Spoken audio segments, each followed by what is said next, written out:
ਬਾਜ਼ਾਰ ਵਗੈਰਾ ਕੰਡੈਂਸਡ ਮਿਲਕ ਅਸੀਂ ਬਿਲਕੁਲ ਘਰ ਤਿਆਰ ਕੀਤਾ ਵੇ, ਜਿਹਦੇ ਵਿੱਚ ਕਿ ਸਾਨੂੰ ਸਿਰਫ ਅੱਧਾ ਕਿਲੋ ਦੁੱਧ ਦੀ ਜ਼ਰੂਰਤ ਪਈ ਹੈ। ਔਰ ਉਹਦੇ ਚ ਮਜ਼ੀਦ ਮੈਂ ਹੋਰ ਕਿਹੜੀਆਂ ਚੀਜ਼ਾਂ ਪਾਈਆਂ ਨੇ ਮੇਰੇ ਨਾਲ ਤੁਸੀਂ ਵੀ ਫਿਰ ਰੈਸਪੀ ਦੇਖੋ। ਇਹਨੂੰ ਅਸੀਂ ਇਸ ਤਰ੍ਹਾਂ 에ਅਰ ਟਾਈਟ ਜਾਰ ਵਿੱਚ ਬੰਦ ਕਰਕੇ ਰੱਖ ਦੇਵਾਂਗੇ ਤਕਰੀਬਨ 15 ਦਿਨਾਂ ਵਾਸਤੇ। ਬਿਲਕੁਲ ਅਸੀਂ ਘੰਟੇ ਦੇ ਵਿੱਚ ਤਕਰੀਬਨ ਸਾਡਾ 1 ਘੰਟਾ ਲੱਗਾ ਹੋ ਗਿਆ ਵੇ ਬਣਾਉਣ ਤੇ। ਇਸ ਤਰ੍ਹਾਂ ਕੋਈ ਵੀ 에ਅਰ ਟਾਈਟ ਜਾਰ ਲਵਾਂਗੇ, ਇਹਦੇ ਚ ਬੰਦ ਕਰਕੇ ਅਸੀਂ 15 ਦਿਨ ਵਾਸਤੇ ਰੱਖ ਸਕਨੇ ਹੈਗੇ, ਆਪਣੀਆਂ ਸਵੀਟ ਡਿਸ਼ ਵਗੈਰਾ ਚ ਯੂਜ਼ ਕਰ ਸਕਨੇ ਆ। ਤੇ ਫਿਰ ਮੈਂ ਕੰਡੈਂਸ ਮਿਲਕ ਕਿਵੇਂ ਬਣਾਇਆ ਵੇ, ਆਓ ਤੁਸੀਂ ਵੀ ਮੇਰੇ ਨਾਲ ਇਹ ਰੈਸਪੀ ਦੇਖੋ। ਅੱਲਾ ਦਾ ਨਾਮ ਲੈ ਕੇ ਰੈਸਪੀ ਸ਼ੁਰੂ ਕਰਨੇ ਆ। ਬਿਸਮਿल्लाहिर्रहमानिर्रहीम। अस्सलाम वालेकुम मेरी यूट्यूब फैमिली, किवें हो तुसीं सारे? अल्लाह पाक तुहानूं सारिਆਂ ਨੂੰ हमेशा खुश रखे। ਅੱਜ मैं तुहाਡੇ ਨਾਲ ਜਿਹੜੀ ਰੈਸਪੀ ਸ਼ੇਅਰ ਕਰਨ ਲੱਗੀ ਹਾਂ ਬੜੀ ਜ਼ਬਰਦਸਤ ਚੀਜ਼ ਹੈ। मैं तुहाਡੇ ਨਾਲ ਜਿਹੜੀ ਰੈਸਪੀ ਸ਼ੇਅਰ ਕਰਾਂਗੀ ਉਹਦਾ ਨਾਮ ਹੈ ਕੰਡੈਂਸ ਮਿਲਕ, ਜਿਹੜਾ ਕਿ ਸਾਡੀ ਆਈਸਕ੍ਰੀਮਾਂ ਦੇ ਵਿੱਚ, ਸ਼ੀਰ ਖੁਰਮੇ ਵਿੱਚ, ਮਠਿਆਈਆਂ 'ਚ ਇਸਤੇਮਾਲ ਹੁੰਦਾ ਹੈ, ਕਿ ਜਿਹੜਾ ਸਾਨੂੰ ਬਾਜ਼ਾਰੋਂ ਬਹੁਤ ਮਹਿੰਗਾ ਪੈਂਦਾ ਵੇ। ਛੋਟੀ ਨੀ ਡੱਬੀ ਵੀ ਬਹੁਤ ਮਹਿੰਗੀ ਆਉਂਦੀ ਹੈ। तो मैं तुहानूं घर बनाने का तरीका दसांगी। अल्लाह का नाम लैके रेसिपी शुरू करने। इत्थे मैं लिता वे आधा किलो दूध। बिस्मिल्लाहिर्रहमानिर्रहीम।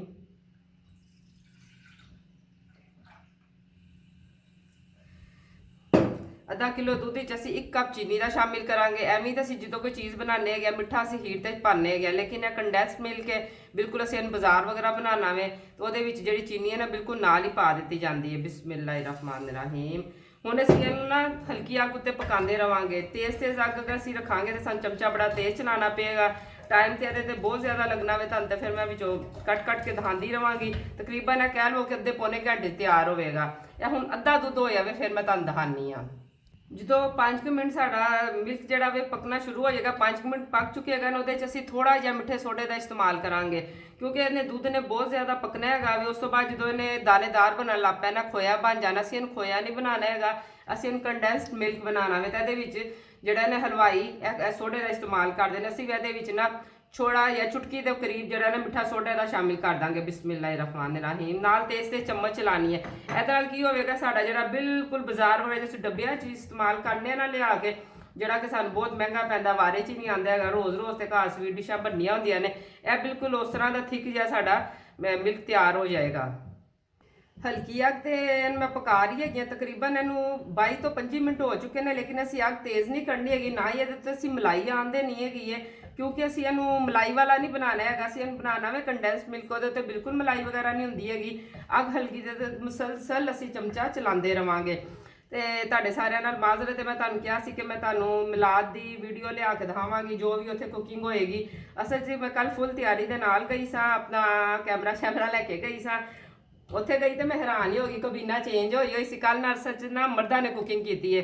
कुछ भैन जड़ियाँ ने वो अपने पंजाब गई हुई सन, बच्चों की शादी छुट्टियां सन ते शादी वगैरह ते ना, इस वजह तो साडे तरबेले च जिहड़ी कुकिंग होंदी है ना, इत्थों दी भैन रल के 3-4 बाजियां ने माशाअल्लाह, वो बड़ी जबरदस्त कुकिंग करदियां ने। 20-20 किलो के चावल वो पका लैंदियां ने। ते कल जड़ियां सन 2 भैन नहीं सन, ते जो है तो बाजी ने कहा कि एक जने के उत्ते बोझ पाना गलत गल हैगी है। तो फिर कल ना भाइयों को उन्होंने कुकिंग करवाई सी, शायद कुक आया सी कोई शैफ पकाने वास्ते। तो इस वजह तो मैं तुहाडे नाल रेसिपी शेयर नहीं कर सकी। इंशाअल्लाह ताला जिंदगी रही तो अगले साल जरूर रेसिपी तुहाडे नाल उदों मिलाद दी शेयर करांगे, बड़ा मज़ा आंदा हुंदा है ना। अच्छा देख सकते हो कि हुण लुक कुछ इहो जी हो चुकी है, मैं तुहानूं दिखानी है। माशाअल्लाह काफ़ी हद तक हो गया, लेकिन हजे असीं इहनूं मजीद 20 मिनट होर हजे पकावांगे, क्योंकि सानूं हजे जरा होर मजीद गाढ़ा चाहिदा हैगा वे। तो अगर असी सोडा ना पाते तो दानेदार हो जाना सी। ये हम असी 2 कतरे घ्योड़े दे पावांगे। बिस्मिल्लाहिर्रहमानिर्रहीम। असी बिल्कुल बाजार वगैरह बनाना है वे, कि होममेड चीज़ भी असी बाजार वगैरह घर बना सकने हैं। बाजार बहुत ज़्यादा चीज़ां महंगियां आंदियां ने, तो घर कोशिश कराया करो चीज़ां बनाने की, तो साफ सुथरियां बनदियां ने, एक सानू बहुत ज़्यादा सस्तियां पैंदियां ने। हुण मैं तुहानूं तकरीबन 20 मिनट बाद फिर मिलनी है। मैं 20 मिनट हुण होर पका लिता वे। तुसीं माशाअल्लाह दी लुक हुण वेख सकदे हो, बबल्स बनन लग पे ने। ये हुण माशाअल्लाह बिल्कुल रेडी हो चुकिया वे। हुण असीं इत्थे कर देवांगे चुल्हा बंद, इहनूं हुण ठंडा होण देवांगे। देख सकते हो कि तुसीं कहता कलर बिल्कुल इहो जिहा हो गया वे, बदामी रंग का, कितना जबरदस्त, जिवें बाजारों असीं लैके आने आ। कदी तुसीं बाजार दा लिया के इहदे नाल मैच करना, जदों घर बनाओगे बिल्कुल फर्क नहीं होएगा। जो ठंडा हो जाएगा यह बहुत ज़्यादा फिर थिक हो जाएगा, जबरदस्त, ना ये कोई दाना बनया हुआ। लेकिन यह कि जो तुसीं बनाना शुरू करना, बलाई छान लैनी हैगी है, वरना इस टाइम ये वो जी बलाई है ना वो आ जानी सी, जी कि सानू नहीं चाहिए। हुण असीं इहदे ते ना जरा ठंडा होण देवांगे, और इह जरा चम्मच चलाते रहना वे, ताकि ये उत्ते मलाई की तह नहीं आनी चाहिए। ठंडे होने तो बाद फिर बिल्कुल नहीं आएगी। फिर असीं इहनूं एयर टाइट जार विच बंद कर देवांगे। 15 ਕੁ ਦਿਨ ਤੱਕ ਅਸੀਂ ਇਹਨੂੰ ਐਵੇਂ ਯੂਜ਼ ਕਰ ਸਕਨੇ ਹੈਗੇ ਹਾਂ। ਅਗਰ ਤੁਸੀਂ ਇਹਨੂੰ ਜ਼ਿਆਦਾ ਦਿਨਾਂ ਤੱਕ ਮਹੀਨੇ 2 ਵਾਸਤੇ ਰੱਖਣਾ ਚਾਹੁੰਦੇ, ਜਿਵੇਂ ਕਿ ਈਦ ਆ ਰਹੀ ਹੈ, ਰੋਜ਼ੇ ਨੇ, ਤੇ ਫਿਰ ਤੁਹਾਨੂੰ ਕੈਮੀਕਲ ਦਾ ਵੀ ਯੂਜ਼ ਕਰਨਾ ਪਏਗਾ। ਤੇ ਮਾਸ਼ਾਅੱਲਾ ਇੰਨੀ ਜ਼ਬਰਦਸਤ ਤੁਸੀਂ ਵੀਡੀਓ ਤੇ ਵੇਖਦੇ ਪਿਓ, ਨਾਲ ਨਾਲ ਚਲੋ ਮੇਰੇ ਚੈਨਲ ਨੂੰ ਸ਼ਾਬਾਸ਼ ਸਬਸਕ੍ਰਾਈਬ ਵੀ ਕਰੋ, ਔਰ ਫਿਰ ਸੋਨਾ ਜਿਹਾ ਕਮੈਂਟ ਜ਼ਰੂਰ ਕਰਿਆ ਕਰੋ, ਲਾਈਕ ਕਰਿਆ ਕਰੋ, ਸ਼ੇਅਰ ਕਰਿਆ ਕਰੋ। ਮੈਂ ਨਾ ਤੁਹਾਨੂੰ ਹੁਣ ਠੰਡਾ ਹੋ ਜਾਵੇ ਤਾਂ ਫਿਰ ਤੁਹਾਨੂੰ ਦੀ ਫਾਈਨਲ ਲੁੱਕ ਦਿਖਾਨੀ ਆ। ਅਲਹਮਦੁਲਿਲਾ ਅਲਹਮਦੁਲਿਲਾ, ਇਸ ਟਾਈਮ ਤੁਸੀਂ ਦੇਖ ਸਕਦੇ ਹੋ ਠੰਡਾ ਵੀ ਹੋ ਚੁੱਕਿਆ ਵੇ, ਔਰ ਤੁਸੀਂ ਇਹਦੀ ਲੁੱਕ ਵੇਖ ਸਕਦੇ ਹੋ ਬਿਲਕੁਲ ਇਸ ਤਰ੍ਹਾਂ ਦੀ ਤੁਹਾਡੀ ਵੀ ਜਦੋਂ ਬਣਾਓਗੇ ਇਸ ਤਰ੍ਹਾਂ ਤਾਰ ਹੋਣੀ ਚਾਹੀਦੀ ਹੈਗੀ ਹੈ। ਹੁਣ ਮੈਂ ਤੁਹਾਨੂੰ ਇਹਨੂੰ ਮੈਂ ਆਪਣੇ ਪਿਆਲੀ ਵਗੈਰਾ 'ਚ ਸਰਵ ਕਰਕੇ ਦਿਖਾਨੀ ਆ। ਥੋੜੀ ਜੀ ਸਾਨੂੰ ਮਿਹਨਤ ਕਰਨੀ ਪੈਂਦੀ ਹੈਗੀ ਹੈ, ਤੇ ਬਾਜ਼ਾਰ ਦੀਆਂ ਵੱਖਰੀਆਂ ਚੀਜ਼ਾਂ ਅਸੀਂ ਘਰ ਬਣਾ ਲੈਂਦੇ ਹੈਗੇ ਆ।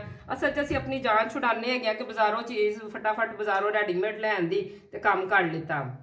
ਇਹ ਦੇਖ ਸਕਦੇ ਹੋ ਤੁਸੀਂ ਮਾਸ਼ਾਅੱਲਾ ਮਾਸ਼ਾਅੱਲਾ, ਅੱਧਾ ਕਿਲੋ ਦੁੱਧ ਸੀ ਤੇ 1 ਕੱਪ ਵੀ ਨਹੀਂ ਸਾਡਾ ਬਣਿਆ ਹੈਗਾ। ਤੁਹਾਨੂੰ ਸਾਰਾ ਤੁਹਾਨੂੰ ਬਰਤਨ 'ਚ ਪਾ ਕੇ ਦਿਖਾਨੀ ਆ।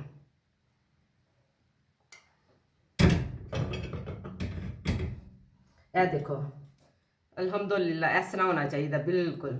ਦੇਖੋ ਤੁਸੀਂ ਆਪਣਾ ਹੁਣ ਮੈਨੂੰ ਫੀਡਬੈਕ ਜ਼ਰੂਰ ਦੇਣਾ ਵੇ ਕਿ ਤੁਹਾਨੂੰ ਮੈਂ ਜਿਹੜਾ ਕੰਡੈਂਸ ਮਿਲਕ ਬਣਾ ਕੇ ਦਿਖਾਇਆ ਵੇ, ਤੁਹਾਨੂੰ ਇਹ ਰੈਸਪੀ ਕਿਹੋ ਜਿਹੀ ਲੱਗੀ ਹੈਗੀ ਹੈ। ਔਰ ਫਿਰ ਆਪਣੀਆਂ ਦੁਆਵਾਂ 'ਚ ਮੈਨੂੰ ਵੀ ਯਾਦ ਰੱਖਿਆ ਕਰੋ। ਐਸੇ ਹੀ ਦੁਆ ਨਾਲ ਤੁਹਾਡੇ ਕੋਲ ਇਜਾਜ਼ਤ ਚਾਹਾਂਗੀ। ਅੱਲਾਹ ਪਾਕ ਤੁਹਾਨੂੰ ਸਾਰਿਆਂ ਨੂੰ ਮਦੀਨੇ ਦੀ ਜ਼ਿਆਰਤ ਕਰਾਵੇ। ਇਨਸ਼ਾਅੱਲਾ ਅਗਲੀ ਰੈਸਪੀ 'ਚ ਮੁਲਾਕਾਤ ਹੁੰਦੀ ਹੈ, ਔਰ ਇਨਸ਼ਾਅੱਲਾ ਤੁਹਾਨੂੰ ਮੈਂ ਇਹੀ ਕੰਡੈਂਸ ਮਿਲਕ ਦੇ ਨਾਲ ਅਨਕਰੀਬ ਇੱਕ ਜ਼ਬਰਦਸਤ ਜੀ ਮਠਿਆਈ ਬਣਾ ਕੇ ਦਿਖਾਵਾਂਗੀ ਇਨਸ਼ਾਅੱਲਾ। ਫਿਰ ਇਜਾਜ਼ਤ ਚਾਹਾਂਗੀ ਤੁਹਾਡੇ ਕੋਲੋਂ। ਅੱਲਾਹ ਹਾਫਿਜ਼।